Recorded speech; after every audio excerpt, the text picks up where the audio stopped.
Welcome back to the channel, everybody.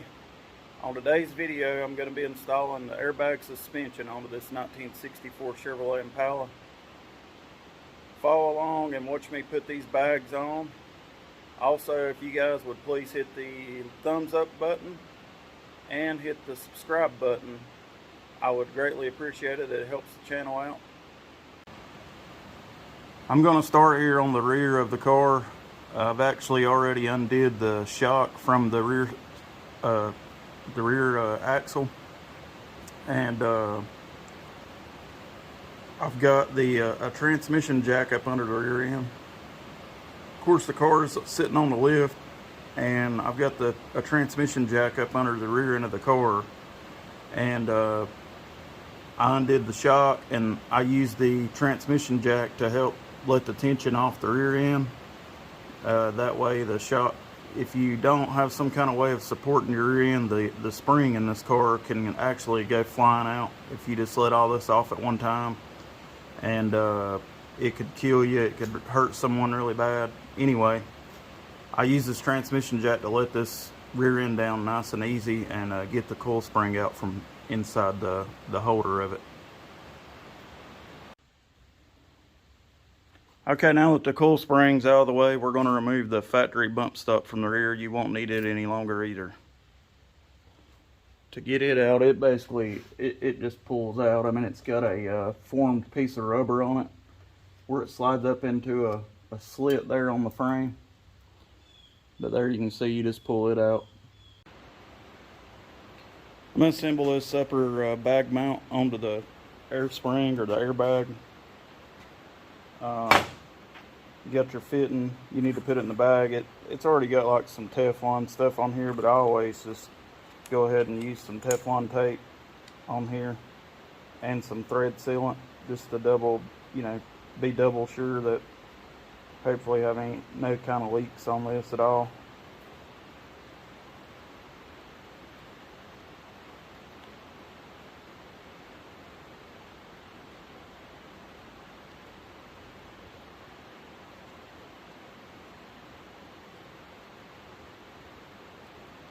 I just go ahead and go a couple rounds on this and try to keep this tape tension on it, keep it kind of pulled tight as you're wrapping it around. Once you get a couple rounds on there, just pull it off there. It breaks pretty easily. Then I'll take this pipe joint compound thread sealant. It's got PTFE. That's good to use for this air fittings and stuff. Just dab it around there. Try not to be messy with it. This stuff is almost like that anti-seize. You end up with this stuff all over you, it seems, if you're not careful. Then your bag's got a port here in the top. You just thread this into the port.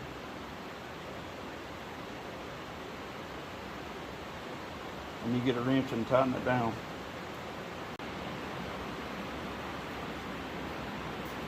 Alright, you thread this in here with a wrench. If you guys hear some background noise, it's raining pretty hard here today, so the rain is beating on top of the metal roof here on this building pretty hard right now. But I always just get this threaded down in there pretty good. I mean, you want it good and tight.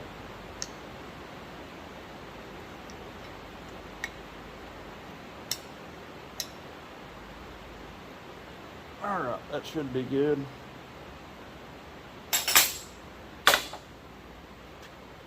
Then your upper bag mount, it's got two 3/8 bolts that hold the upper bag mount on. And there's a hole cut out in this. There's a hole cut out here in this bag mount for it to slip over your fitting. But you just get that set down on there like that. You put your bolts in. There's also a cut out here in this bag mount for your airline to feed out the side here, and that's a 90-degree fitting on top of there.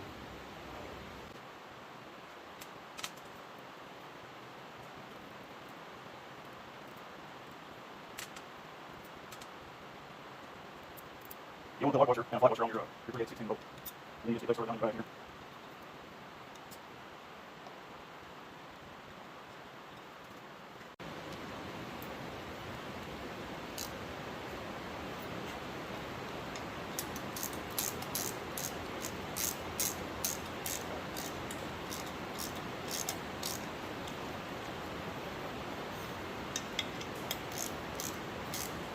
All right, here's your upper bag mount bolted down.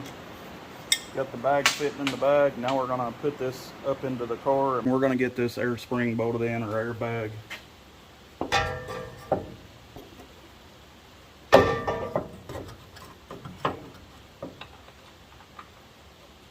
It actually, this bracket is set up to bolt in place of your bump stop.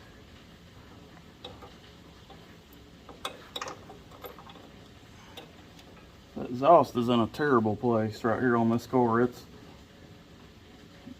kind of hard to get my hand in right here and work.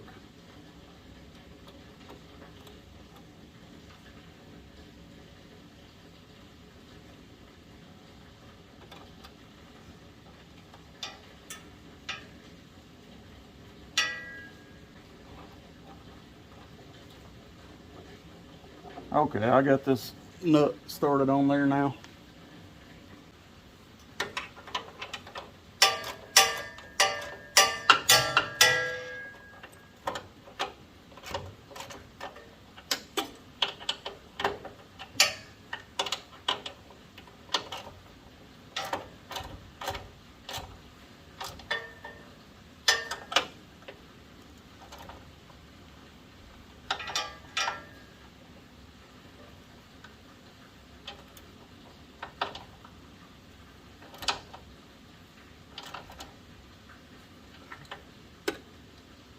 All right, there's your upper bag bracket bolted in now. Okay, now we're gonna get the lower bag bracket bolted in here. It's got one single bolt that goes up through the bottom of the bag. I'm gonna let that rear end down just a little bit more so I can free up some space to work here.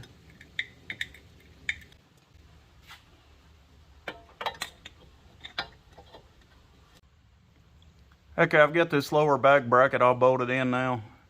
And as you can see right here, there's a hole right here for your, that's where your emergency brake cable bolts down to the top of this arm.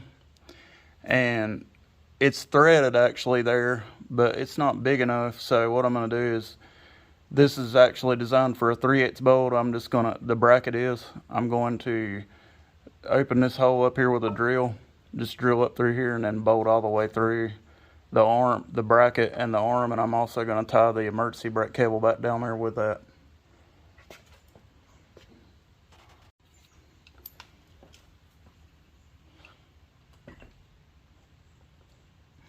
Also, rule number one, anytime you're drilling or grinding, especially drilling and it's up above your head, make sure you put safety glasses on. Ask me how I know.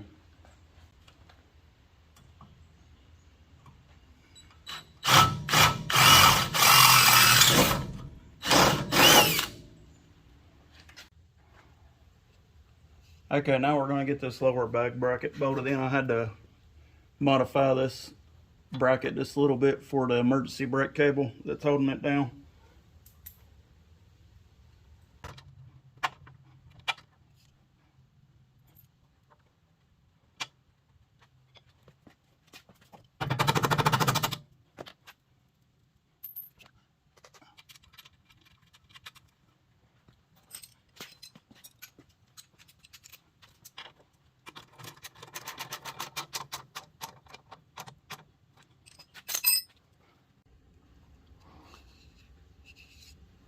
Okay, with your upper bag bracket bolted in and the bag secured to the bracket, the fittings in the airbag, and then I've got the lower bag bracket bolted in and I've got the bag secured to the lower bracket, and then the bracket's bolted to the control arm. That's basically all done on this side. The only thing I've got left to do here is I've got to put the shock back on here, and this side on the back will be finished, and we'll have to move over to the passenger side and repeat the process for the exact same steps.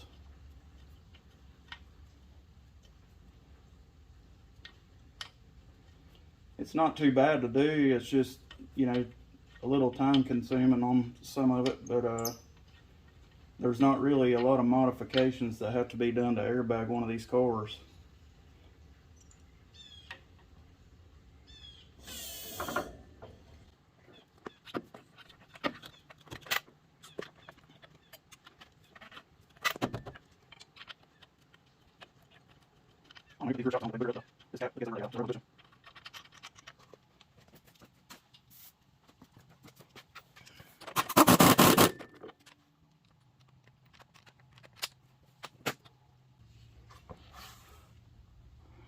Alright guys, that's this side done. Let me let this here, this jack back off. Everything's all bolted in. One thing I see I already don't like is this exhaust. It's kind of close to this airbag. I don't know if that's going to be alright or not. That's a little close for comfort for me. I'm going to have to give that a closer look. I mean, you can get a finger in between it. I don't know, I guess I need to cycle this airbag and on this jack and see what we got with that. But like I said, that's this side done and bolted in, aside from hooking my airline into the bag and getting my airline ran, and I'm going to do that as one of the last steps once I get everything, all the bags bolted on, and then I'll get the control panel or that pod mounted inside the car and go from there. Okay, I moved around over here to the passenger side of the car to get ready to take the coil spring and stuff out for it. And whoever ran the exhaust on this car they didn't have airbags in mine at all.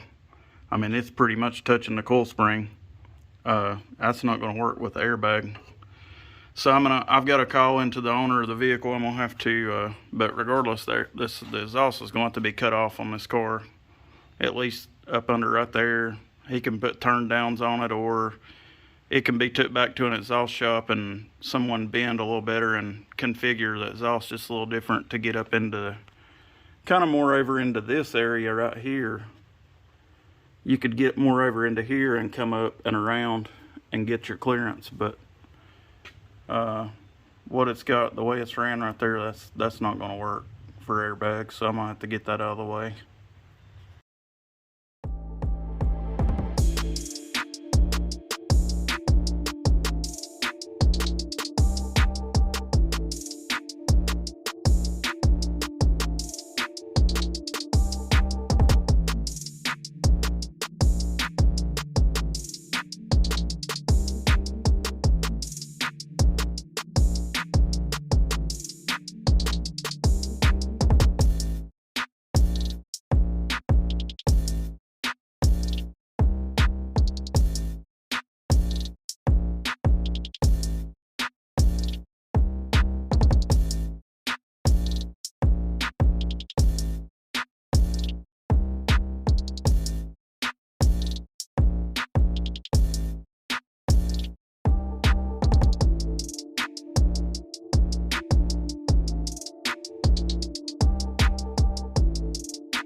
Alright guys, the rear is all completely done and assembled all back together. I had to get rid of that exhaust. I just sawed it off up here. I called the owner of the car and let him know, and he said to go ahead. I mean, it had to be done to get this installed regardless. I told him, you get a good exhaust guy that's good at bending, it wouldn't be no problem to run this exhaust back up and route it around and keep it away from this airbag. But this side here, it was going to completely be touching the airbag constantly. I believe it had been against the coil spring. already. Because if you look at the coil spring, see here, see the rub marks? So, you know, regardless, that exhaust was an issue. But we're moving on. Like I said, the rear is completely done, all bolted, tightened back up.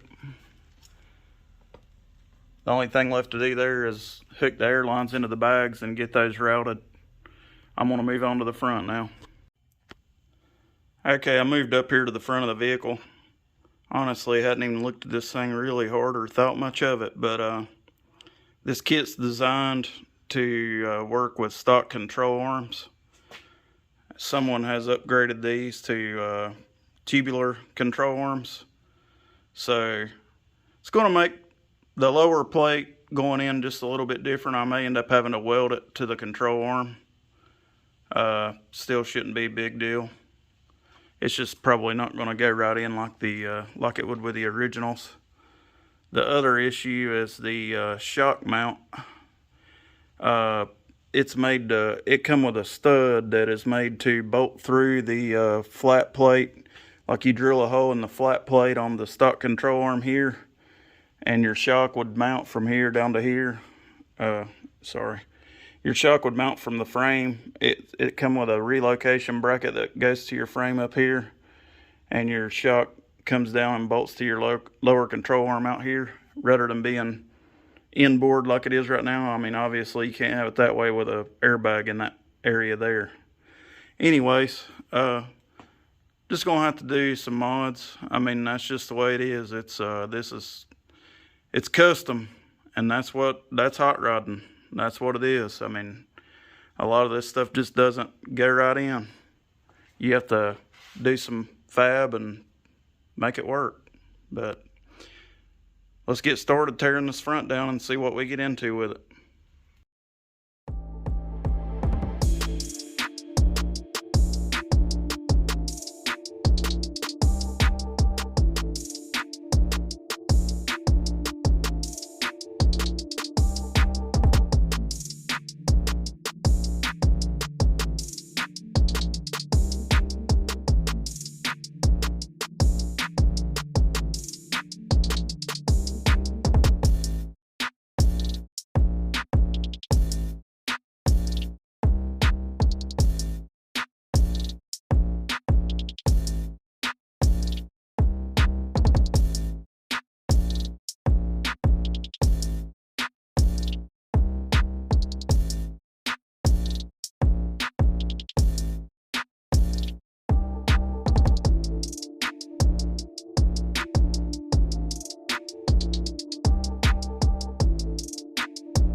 Guys, that's going to be it for today's video. I'm out of time. I've got to go get my kids at school. If you watch that clip of me taking those front coil springs out, it was on a time lapse. I'm not going to lie, I was a little bit nervous about that. Those things were under an immense amount of pressure. I don't know if it's where they were newer springs, or if it's the right spring for the car, or if it is actually a big block coil spring of some sorts. I don't know, but the spring rate on those things is unbelievable. I had a transmission jack under there, and it was wanting to lift the whole car off the lift before it would compress the spring. I don't know who put those in, but I can assure you they probably fought them. They had a heck of a time. I'm going to switch you around here and show you this coil spring. That's the coil spring that come out from the top, and it had that little red cup on the bottom of it. And the springs, to me, look like they were bent, curving at an angle in this car. I know they had to be a pain to put in. But anyways, I finally got it out. Like I said, I was scared taking that one out. Like I said, they can fly out and kill you. I definitely don't want to have any accidents like that happen. So I put a blanket up in there and was using this jack and just trying to take all the precautions that I possibly could to get those removed, but or say that one removed. I've still got the passenger side one to remove, but that'll be for tomorrow, I guess. Anyways, those control arms, they're beefy. They look nice. I've got, like I said, I've got to figure that lower plate out for them. Aside from that, the rest of the front shouldn't be that bad. I'm gonna have to make a bracket for this shock mount, of course. But anyway, tune in to the next video. Tune into the next video, and I'll show you the rest of it as I move along with it. Thank you guys for tuning in. As always, don't forget to like, share, and subscribe to the channel. When I look at my analytics, a lot of the people watching my videos aren't subscribed, so if you would take the time and hit the subscribe button, it don't cost you a thing, I would greatly appreciate it. You guys have a good day, and I'll see you in the next video.